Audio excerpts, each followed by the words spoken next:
Hello friends, आप सब कैसे हैं? चलिए मानते हैं कि इस दुनिया में सबसे सच्चे और ईमानदार व्यक्ति आप ही हैं। आपके सबसे अच्छे दोस्त जिसे आप सालों से जानते हैं, उसने आपको एक बहुत ही बड़ा सीक्रेट बताया है। उस सीक्रेट को पूरी तरह से जानने के बाद आपने अपने दोस्त को वादा किया है कि आप उस सीक्रेट को कभी भी किसी को नहीं बताएंगे। लेकिन कुछ दिनों बाद आपसे ठीक से खाया नहीं गया, सोया नहीं गया और उस सीक्रेट को मेंटेन करने में बहुत तकलीफ हुई। अचानक से आपकी तबीयत भी बिगड़ गई। तब आपको लगता है कि आपको उस सीक्रेट को किसी को बता देना चाहिए। अब उस सीक्रेट को बोलना है, लेकिन किसी और को पता भी नहीं चलना चाहिए। वो कैसे करोगे? अपने जवाब कमेंट्स में दीजिए। अब चलिए हम सुनते हैं गुना नाम के एक नायक की कहानी, जिन्होंने ऐसे एक रहस्य को बहुत ही खूबसूरती से संभाला। चलिए अब डूबते हैं कहानी में। बहुत समय पहले प्राचीन भारत में एक राजा रहते थे जिनका नाम हर्ष था। वह राजा हमेशा परेशान रहते थे क्योंकि उन्हें एक बहुत ही बड़ा रहस्य छुपा कर रखना पड़ा। जानते हैं वह रहस्य क्या था? उनके कान गधे के कानों की तरह दिखते थे।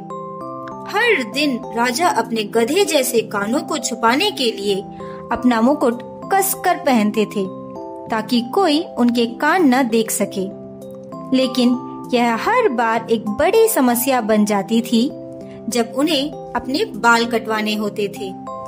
महीने में एक बार राजा एक नाई को बाल काटने के लिए बुलाते थे और बाल काटने के तुरंत बाद उसे जेल में डाल देते थे, क्योंकि बाल काटते समय राजा को अपना मुकुट उतारना पड़ेगा और नाई को उनके कान के बारे में रहस्य पता चल जाएगा। इसलिए बाल कटवाने के बाद वह अपने गधे जैसे कान को छुपाने के लिए लोगों को जेल में डाल दिया करते थे। राजा हर्ष के राज्य में गुना नाम के एक युवक रहते थे। उनका सपना था कि वह एक मशहूर हेयर स्टाइलिस्ट बने, लेकिन उनकी माँ इस बात से बिल्कुल भी सहमत नहीं थी। गुना की माँ कहती थी, तुम मेरे इकलौते बेटे हो। अगर किसी दिन हमारे क्रूर राजा तुम्हें अपने बाल काटने के लिए बुला ले तो तुम्हें जेल भेज दिया जाएगा। मैं तुम्हारे बिना नहीं रह सकती। तुम हेयर स्टाइलिस्ट बनने का सपना छोड़ दो। मैं चाहती हूँ कि तुम एक बड़े हीरो बनो।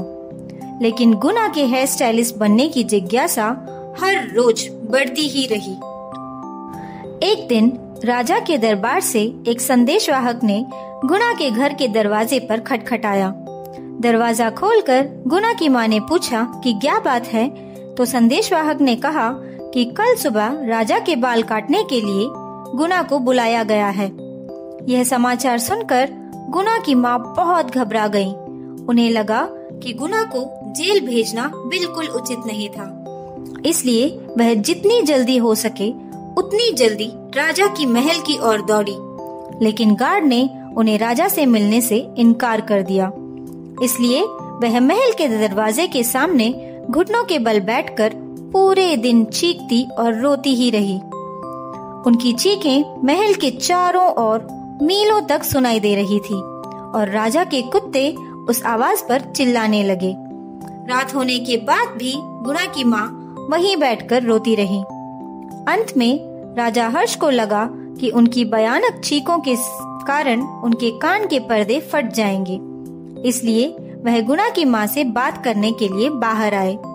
राजा हर्ष सीधा गुना की माँ के पास गए और पूछा, तुम मेरे महल के बाहर क्यों चिल्ला रही हो और इस तरह से रो रही हो? मैं पूरी रात एक पलक भी नहीं सो सका, सिर्फ तुम्हारी वजह से। उन्होंने राजा से कहा कि कल सुबह आपके बाल काटने के लिए मेरे बेटे गुना को बुलाया गया है। उसने राजा से विनती की, मैं निराशा में हूँ क्योंकि मेरे बेटे गुना को आपके बाल काटने के बाद जेल भेज दिया जाएगा। आप कृपया उसे जेल न भेजें। वह मेरा इकलौता बेटा है। अगर आपने उसे जेल भेजा तो मैं अपने जीवन भर इधर ही बैठकर रोती रहूंगी। गुना की माँ की बात सुनकर राजा हर्ष ने कहा, बाप रे, मैं तुम्हारे इन चीखों को सुनने की कल्पना भी नहीं कर सकता। पूरे दिन रात नींद के बगैर रहना मेरे बस की बात नहीं है। मैं तुम्हारे बेटे को कल मेरे बाल काटने के बाद घर भेज दूंगा, लेकिन एक शर्त पर। तुम्हारे बेटे को कसम खानी होगी कि वह मेरे बाल काटते समय जो कुछ भी देखेगा उसे किसी को नहीं बताएगा। आंख या कान वाले किसी भी चीज को एक शब्द भी नहीं। गुना और उसकी माँ ने राजा हर्ष के रहस्य को गुप्त रखने का वादा किया। इसलिए गुना ने राजा हर्ष के बाल काट दिए और अपने घर वापस चला गया। उसके बाद हमेशा के लिए राजा के बाल काटने के लिए गुना को नियमित कर दिया गया, क्योंकि वह राजा का रहस्य जानते थे और उन्होंने वादा भी किया था कि किसी को नहीं बताएंगे। महल में नौकरी मिल जाने पर गुना और उनकी माँ खुशी से अपना जीवन जीते रहे। लेकिन कुछ ही दिनों बाद गुना की तबीयत बहुत बिगड़ गई। उनकी माँ ने चिंतित होकर उनसे पूछा कि क्या हुआ। गुना ने कहा, यह सब राजा की रहस्य की वजह से है माँ। मैं किसी और भी चीज के बारे में नहीं सोच सकता। मुझे नींद भी नहीं आ रही। सबसे बुरी बात तो ये है कि इस रहस्य को मैं किसी को बता भी नहीं सकता। गुना की माँ उन्हें एक पुजारी के पास ले गई। पुजारी ने गुना की समस्या सुनी और उनसे कहा कि हाँ, इसका एक इलाज है।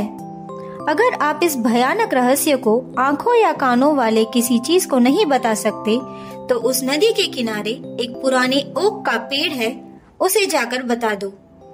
पुजारी के विचार सुनकर गुना को राहत महसूस हुई। वह तुरंत नदी के पास गए और पुराने ओक के पेड़ के पास जाकर फुसफुसाए, राजा हर्ष के गधे के कान हैं।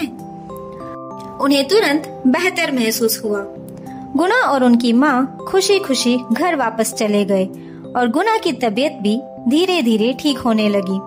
गुना जैसे ही नदी के किनारे से घर वापस गए, उसी समय राजा के पसंदीदा संगीतकार एक नए ढोल की तलाश कर रहे थे। उन्होंने पूरे देश में एक ड्रम खोजा, लेकिन उन्हें सही ध्वनि वाला कोई ड्रम नहीं मिला। जब संगीतकार नदी किनारे टहल रहे थे, तो उनकी नजर उसी पुराने ओक के पेड़ पर पड़ी जिसको गुना ने रहस्य बताया था। संगीतकार ने मन में सोचा, इस पेड़ की लकड़ी से सुंदर ड्रम बनेंगे, और इसलिए उन्होंने पेड़ से एक शाखा काट ली और अपने लिए एक ड्रम बनाने निकल पड़े।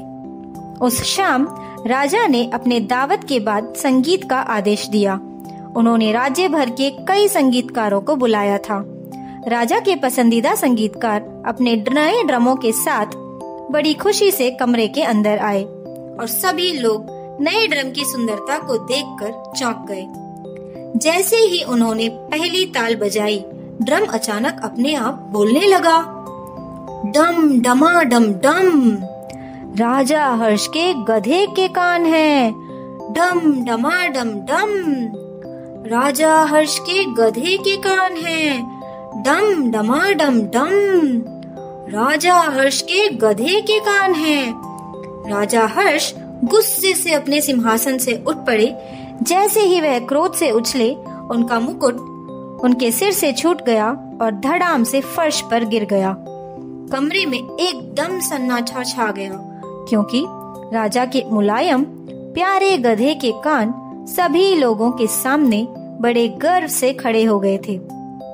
राजा को जल्द ही पता चला कि वह काफी बेहतर महसूस करने लगे हैं। उनका रहस्य खुल गया है और कुछ देर बाद किसी ने उनके कानों पर ध्यान नहीं दिया। उन्हें एहसास हुआ कि यह वास्तव में कोई बड़ी बात नहीं थी। उन्हें यह भी एहसास हुआ कि रहस्य बनाए रखने की कोशिश करने का कोई मतलब नहीं था। वह पहले से कई अधिक खुश और आराम महसूस कर रहे थे। वास्तव में पूरा राज्य एक खुशहाल जगह बन गया था। पूरे राज्य को रहस्य पता चल जाने के कारण जेल भेजे गए सभी नाई अपनी जेल से बाहर आ गए थे। ये सब गुना की वजह से हुआ, जिससे वह उस राज्य में एक हीरो जैसा बन गए, जैसे कि उनकी माँ हमेशा के लिए चाहती थी। राजा की समस्या दूर हो जाने के कारण अब वह बेहद खुशी से अपने राज्य का ख्याल रखने लगे, जैसे पहले कभी नहीं करते थे। गुना भी बहुत खुश थे, क्योंकि उनके हेयर स्टाइलिस्ट बनने का सपना भी सच हो गया, जैसे कि उन्हें रॉयल हेयर स्टाइलिस्ट के रूप में प्रमोट कर दिया गया था। आपको इस कहानी में कौन सी बात बहुत अच्छी लगी? अपने जवाब कमेंट्स में दीजिए। जल्द ही एक और कहानी के साथ मिलते हैं। Bye bye.